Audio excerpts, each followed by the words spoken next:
नमस्कार दोस्तों, कैसे हैं आप लोग। आशा है आप लोग एकदम बढ़िया होंगे।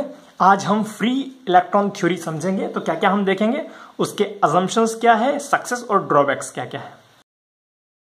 ठीक है, तो फ्री इलेक्ट्रॉन थ्योरी की जरूरत क्या है। फ्री इलेक्ट्रॉन थ्योरी की जरूरत है जो मटेरियल्स हैं, सॉलिड्स हैं, उनकी प्रॉपर्टी को समझने के लिए कि कोई पर्टिकुलर मटेरियल जो है उसकी electrical property, thermal property, magnetic property को हम समझने का प्रयास करते हैं। ठीक है, तो फ्री इलेक्ट्रॉन थ्योरी को समझने से पहले कुछ चीजें जो हम जस्ट रिवाइंड कर लेते हैं। मान लीजिए यहां पर हमने लिया है एक सोडियम एटम। तो सोडियम एटम में आपको पता है 11 इलेक्ट्रॉन्स होते हैं उसमें। ठीक है, अगर इसको आप इसका इलेक्ट्रॉनिक कॉन्फ़िगरेशन देखोगे तो क्या आएगा, 1s2, 2s2, 2p6 और 3s1। ओके, चलिए अब यहां पर आप देखेंगे कि जो बीच में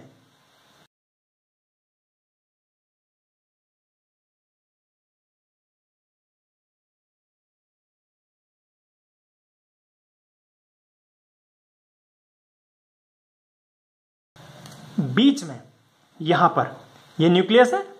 ओके, और सबसे बाहर की तरफ ये 3s1 इलेक्ट्रॉन होगा। ठीक है, और सबसे नजदीक में कौन सा होगा, 1s2। तो जो 1s2 है वो क्लोजली बाउंड है न्यूक्लियस के साथ। वो 3s1 है, इसको हम वैलेंस इलेक्ट्रॉन कहते हैं, जो सबसे आउटर मोस्ट में होता है। ठीक है, तो ये आप खास ध्यान में रखिएगा। और अब हम फ्री इलेक्ट्रॉन थ्योरी को समझने का प्रयास करते हैं। तो आइए हम समझते हैं फ्री इलेक्ट्रॉन थ्योरी। अभी फ्री इलेक्ट्रॉन थ्योरी की ज़रूरत क्या है।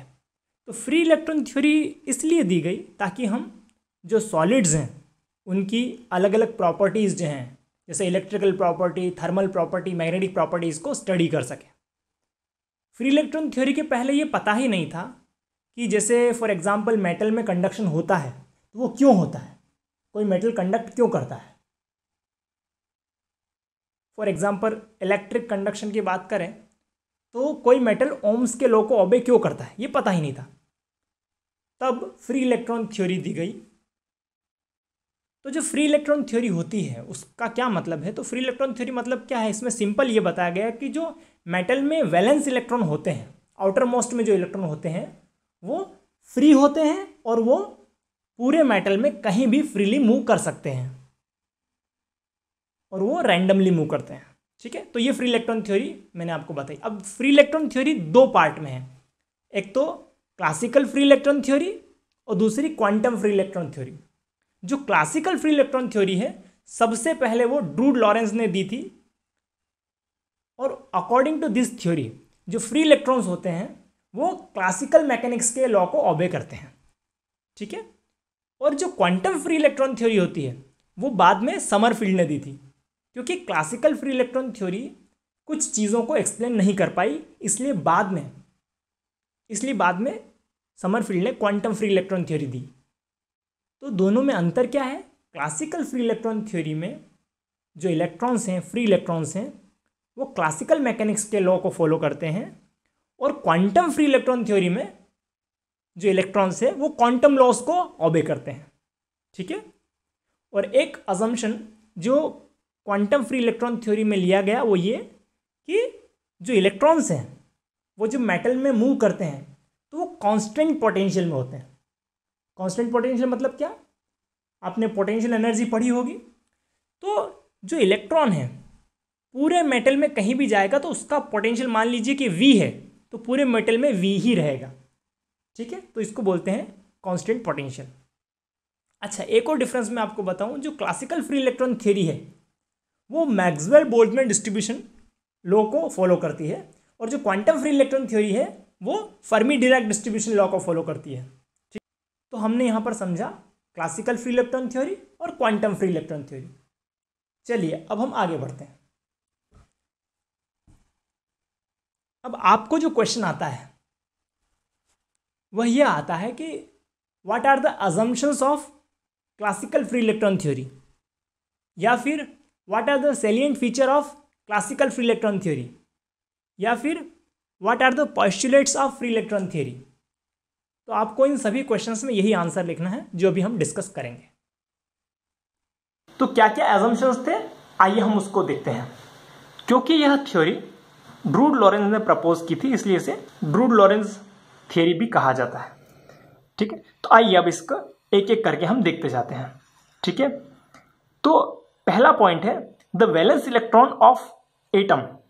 ये इस एटम का वैलेंस इलेक्ट्रॉन है, are free to move about the whole volume of metal.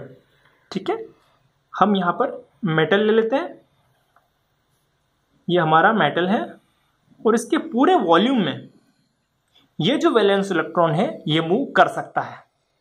ठीक है, like the molecule of a perfect gas in a container.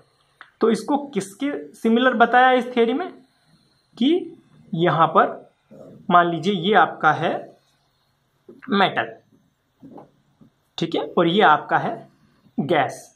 ठीक है, तो एक मॉलिक्यूल गैस का जिस तरह गैस में रैंडमली मूव करता है, वैसे ही मेटल में जो वैलेंस इलेक्ट्रॉन है वह मूव करता है। ठीक है, तो ये पॉइंट 1 समझ में आया। Second, the free electrons move in the random direction. जो फ्री इलेक्ट्रॉन होगा वो कैसे मूव करेगा, रैंडम डायरेक्शन में, किधर भी जा सकता है। ठीक है, ये एकदम रैंडम डायरेक्शन मूव करेगा। और it can collide either with positive ions. अब आपको पता है यहां पर ये मेटल है, तो यहां पे अंदर पॉजिटिव आयंस हैं जो लेटिस में जमे हुए हैं। तो ये जो फ्री इलेक्ट्रॉन है या तो इनसे कोलाइड करेगा या फिर जो दूसरे फ्री इलेक्ट्रॉन है उनसे कोलाइड करेगा। ठीक है, और ये जो कोलिजन होगा वो क्या होगा, परफेक्टली इलास्टिक इन नेचर होगा, परफेक्टली इलास्टिक होगा, इससे कोलिजन में कोई एनर्जी लॉस नहीं होगा। ये था पॉइंट नंबर 2। अब पॉइंट नंबर 3 देखते हैं। The momentum of free electrons obey the law of the classical kinetic theory of gases. ठीक है, तो इसका जो मोमेंटम है, इलेक्ट्रॉन जो मोशन कर रहा है उसका जो मोमेंटम है वो classical kinetic theory of gases को फॉलो करेगा। एक और वीडियो आप देख सकते हैं जो ड्रूड मॉडल है, जिससे कंडक्टिविटी को समझाया है मेटल में। ठीक है, तो उसकी लिंक डिस्क्रिप्शन में दी है, आप वो वीडियो भी जरूर देख सकते हैं। ठीक है, और वो वाला क्वेश्चन और ये वाला क्वेश्चन मोर और लेस सेम है। ठीक है, तो यहां पर हमने जो तीसरा पॉइंट डिस्कस किया, अब हम चौथा पॉइंट डिस्कस करते हैं। The electron velocity in the metal obeys the classical Maxwell Boltzmann distribution law.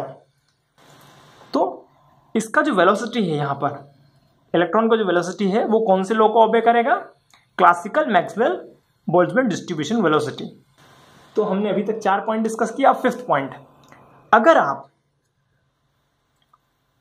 Electric field apply करेंगे किसी मेटल में, या आपने इलेक्ट्रिक फील्ड अप्लाई किया, ठीक है, तो इलेक्ट्रिक फील्ड अप्लाई करने के पहले जो इलेक्ट्रॉन था वो रैंडमली मूव कर रहा था, किधर भी आ सकता है, किधर भी जा सकता है। ठीक है, लेकिन जैसे ही आपने एक फील्ड अप्लाई की तो इलेक्ट्रॉन एक पर्टिकुलर डायरेक्शन में मोशन करते हुए जाने लगेगा। ठीक है, अभी भी कोलाइड तो करेगा, पर उसका जो मोशन होगा वो पर्टिकुलर डायरेक्शन में रहेगा। ठीक है, जैसे फील्ड का डायरेक्शन इस तरफ है, पॉजिटिव टू नेगेटिव, तो हमको पता है कि इलेक्ट्रॉन उसके अपोजिट डायरेक्शन में चलता है। ठीक है, अगर फील्ड नहीं है, जब फील्ड नहीं है तो इलेक्ट्रॉन किस तरह से मूव करता है, वो कहीं भी जाएगा, किसी भी तरफ जाएगा ये। और अगर हमने फील्ड अप्लाई कर दी तो एक पर्टिकुलर डायरेक्शन में कोलाइड करते हुए मूव करेगा। अब पॉइंट नंबर 6 है, the mutual repulsion among the electron is ignored. अब यहां पर हमने देखा कि बहुत सारे इलेक्ट्रॉन होंगे जो मोशन कर रहे होंगे, ठीक है, लेकिन उनके आपस में जो रिपल्शन का फोर्स होगा वो इस थियरी में इग्नोर कर दिया गया है। ठीक है, so that they move in all the direction with all the possible velocities. अब नेक्स्ट पॉइंट देखते हैं, in the absence of field. मान लीजिए फील्ड यहां पर नहीं है, energy associate with an electron, किसी एक इलेक्ट्रॉन के साथ एनर्जी जो एसोसिएट होगी वो कितनी होगी, 3/2 kT। यहां पर K जो है बोल्ट्जमैन कांस्टेंट है और T जो है वो टेम्परेचर है। मतलब आप इसका टेम्परेचर, मेटल का टेम्परेचर जितना ज़्यादा बढ़ाओगे उसके अंदर की इलेक्ट्रॉन की जो एनर्जी है वो उतनी ज़्यादा बढ़ेगी। ठीक है, और इसको हम दे देते हैं काइनेटिक एनर्जी 1/2 mv²। ठीक है, तो ये किसी इलेक्ट्रॉन की एनर्जी है। ठीक है, तो ये हमने डिस्कस किए जो एजम्पशंस लिए थे फ्री इलेक्ट्रॉन थ्योरी में। अब कहाँ कहाँ सक्सेसफुल हुई फ्री इलेक्ट्रॉन थ्योरी, तो ये ओम्स लॉ को अच्छे तरीके से एक्सप्लेन कर पाई। ओम्स लॉ हम जानते हैं V = IR, तो इसको एक्सप्लेन किया। ठीक है, फिर दूसरा, मेटल्स में इलेक्ट्रिकल कंडक्टिविटी को आसानी से एक्सप्लेन किया, थर्मल कंडक्टिविटी को भी एक्सप्लेन कर पाए। It derives the Wiedemann French law as well. Wiedemann French law क्या होता है? Wiedemann French law is the relation between electrical and thermal conductivity. और इसके साथ साथ क्लासिकल फ्री इलेक्ट्रॉन थ्योरी ने ऑप्टिकल प्रॉपर्टी ऑफ मेटल्स को भी अच्छे से एक्सप्लेन किया। ठीक है, तो ये हमने देखे the success of classical free electron theory. अब हम देखते हैं what are the drawbacks of classical free electron theory. तो ये क्या क्या एक्सप्लेन नहीं कर पाए। ठीक है, तो it could not explain the photo electric effect, Compton effect and black body radiation. ठीक है, इसके अलावा जो फ्री इलेक्ट्रॉन थ्योरी है वो सेमीकंडक्टर्स में, इंसुलेटर में कंडक्टिविटी को एक्सप्लेन नहीं कर पाई। इसके अलावा जो वाइडमैन फ्रेंच लॉ डिराइव किया गया वह लोअर टेम्परेचर के लिए एप्लीकेबल नहीं था। It fails to explain the specific heat and the specific heat capacity of the metal. ठीक है, इसके अलावा जो सुपर कंडक्टिंग प्रॉपर्टीज हैं, सुपर कंडक्टिंग प्रॉपर्टीज आपको पता है जहां रेजिस्टिविटी क्या हो जाती है 0 लोअर टेम्परेचर पे। ठीक है, तो इसको भी फ्री इलेक्ट्रॉन थ्योरी नहीं समझा पाई। Ferromagnetism could not be explained by this theory. ठीक है, तो ये हमने डिस्कस किया कि what are the drawbacks of free electron theory. ये जो आपको स्क्रीन पर नोट्स दिखाई दे रहे हैं ये आप डिस्क्रिप्शन में जाके लिंक पे क्लिक करके डाउनलोड कर सकते हैं।